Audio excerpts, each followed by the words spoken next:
Hai, salam jas merah. Berjumpa kembali dengan saya Pak Leo Sihotang dalam pembelajaran sejarah di channel YouTube Memang Guru Sejarah. Hari ini kita akan membahas tentang materi kelas 11 Sejarah Indonesia yang berjudul Kolonialisme dan Imperialisme di Indonesia. Kita akan saksikan berikut ini.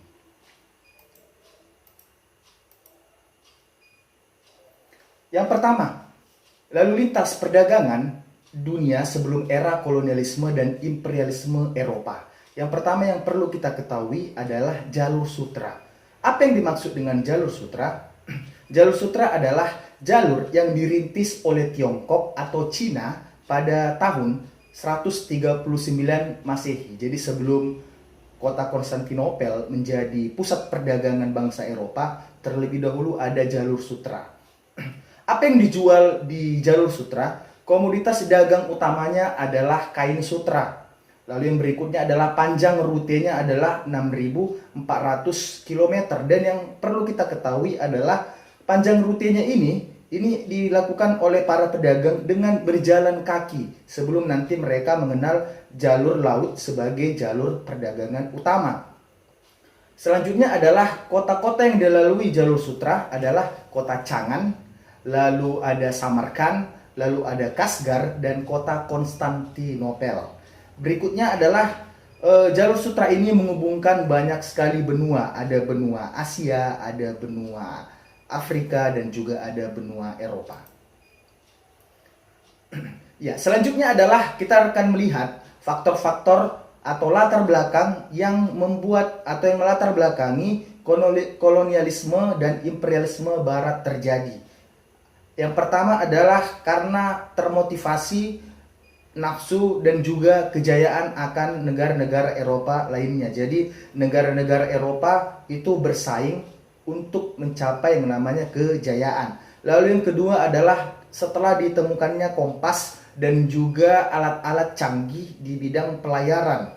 Lalu yang ketiga adalah adanya teori dari Kopernikus. Siapa Kopernikus ini? Kopernikus ini adalah seorang ahli, ya, seorang ilmuwan yang mengemukakan bahwa bumi ini adalah bulat. Sebelumnya dari kaum gereja menyatakan bahwa bumi ini datar, sehingga Kopernikus ditangkap dan dibunuh oleh aliran gereja. Ya, teori ini semakin kuat setelah murid Kopernikus yaitu Galileo Galilei melanjutkan penelitiannya yang mengatakan bahwa bumi ini sebenarnya adalah bulat. Yang keempat, latar belakangnya adalah kisah perjalanan dari Marco Polo. Marco Polo ini setiap melakukan perjalanan, dia menuliskan catatan perjalanannya, ya. Jadi ini termotivasilah para pedagang-pedagang karena melihat Marco Polo saja bisa, kenapa saya sebagai pedagang tidak bisa, seperti itu. Lalu yang kelima adalah latar belakangnya karena jatuhnya kota Konstantinopel ke tangan Turki Utsmani. Sebelumnya kota Konstantinopel ini dikuasai oleh para pedagang-pedagang bangsa Eropa yang notabene adalah beragama Kristiani. Sedangkan ketika jatuh ke tangan Turki Utsmani yang notabene adalah beragama Islam secara mayoritas, maka Turki Utsmani membatasi bahkan memblokade para pedagang-pedagang dari Eropa untuk berdagang di kota Konstantinopel. Bahkan mereka mengganti nama Konstantinopel itu sekarang adalah ibu kota Turki yang bernama Istanbul. Oke, yang terakhir latar belakangnya adalah petualangan, penjajahan dan perebutan hegemoni, atau ini disebut atau dikenal dengan semangat 3G. Mungkin di SMP sudah anak-anak kami pelajari. Apa saja itu semangat 3G? Yang pertama adalah gold, ya. Gold kalau di dalam bahasa Inggris artinya adalah emas, ya. Sedangkan arti di latar belakang lahirnya kolonialisme itu goldnya adalah rempah-rempah. Jadi tujuan bangsa Barat untuk datang atau menjelajah samudra adalah untuk mencari rempah-rempah. Lalu yang kedua adalah glory. Glory itu adalah kejayaan. Tadi sudah Bapak bahas bahwa bangsa Eropa itu saling bersaing untuk meraih yang namanya kejayaan. Lalu yang ketiga adalah misi gospel. yaitu menyebarkan agama Nasrani. Jadi selain mencari rempah-rempah lalu mencari kejayaan, bangsa Barat juga menyebarkan agama Nasrani sebagai misinya. Oke, berikutnya ini adalah tahapan-tahapan yang dilakukan oleh bangsa Barat yang sampai di Indonesia. Jadi siapa-siapa saja negara-negara dari Barat yang tiba di Indonesia. Yang pertama adalah masuknya bangsa Portugis, itu dibawa oleh Alfonso de Albuquerque 1453 sampai 1515. Lalu yang kedua bangsa Spanyol yang tiba di Indonesia, namun sebelumnya dia itu tiba di Filipina. Nama penjelajahnya adalah Ferdinand Magalhães tahun 1521 sampai 1529. Lalu yang ketiga adalah masuklah bangsa Belanda yang menjadi negara paling lama menjajah negara kita Indonesia. Ya, tiba pertama sekali di Banten di bawah penjelajahnya namanya adalah Cornelis de Houtman. Jadi ingat saja nama penjelajahnya dan juga tempat awal mereka tiba. Yang pertama tadi adalah Portugis, dibawa oleh Cornelis de Houtman di Malaka. Lalu yang kedua adalah Ferdinand Magalhães dari Spanyol, tiba di Indonesia, awalnya di Filipina. Lalu yang ketiga adalah bangsa Belanda melalui Cornelis de Houtman di kota Banten. Oke, selanjutnya kita akan lebih spesifik di pertemuan kali ini, yaitu penjelajahan bangsa Portugis. Nanti minggu depan kita akan masuk ke penjelajahan Spanyol dan juga Belanda. Oke, penjelajahan dari Portugis. Pertama sekali kita akan melihat apa sih yang dicari oleh bangsa Portugis ke Indonesia. Yang pasti yang pertama adalah rempah-rempah. Kenapa bangsa Portugis atau bangsa Eropa lainnya mencari rempah-rempah? Karena di Eropa itu memiliki yang namanya musim dingin. Ya, jadi di sekitaran bulan 12 mereka itu mengalami yang namanya musim dingin, sehingga mereka memerlukan rempah-rempah dan juga memerlukan minuman-minuman beralkohol untuk memanaskan suhu tubuh mereka. Ya, jadi berbeda dengan di Indonesia. Indonesia kan tidak ada musim dingin, tapi banyak dari kita yang tetap menenggak minuman keras, ya. Itu yang menjadi penyakit. Selanjutnya adalah jatuhnya Konstantinopel. Jadi Portugis kebingungan karena Konstantinopel sudah jatuh ke tangan Turki Utsmani, sehingga mereka harus mencari lahan baru untuk mencari yang namanya rempah-rempah. Akhirnya mereka tibalah di Indonesia.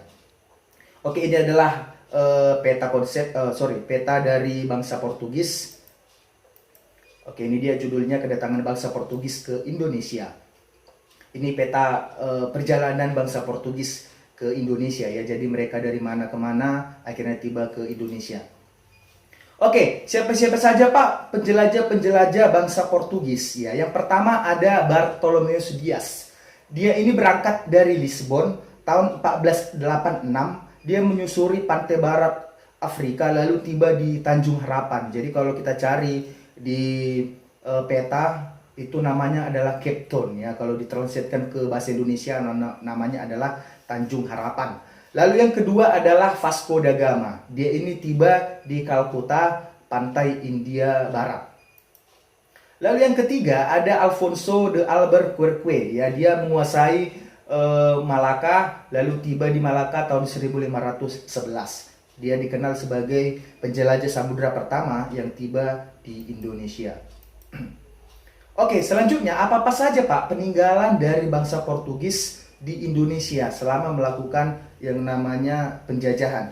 Yang pertama adalah Benteng Victoria di Maluku. Jadi anak-anak kami nanti kalau ada rezeki atau ada uang banyak, nanti boleh main-main atau berkunjung ke Maluku. Silakan cari situs-situs paling bersejarah di Maluku, namanya adalah Benteng Victoria. Itu adalah benteng untuk membatasi ruang gerak musuh dalam Belanda menghadapi pemberontakan yang dilakukan oleh Kapitan Patimura dan kawan-kawan.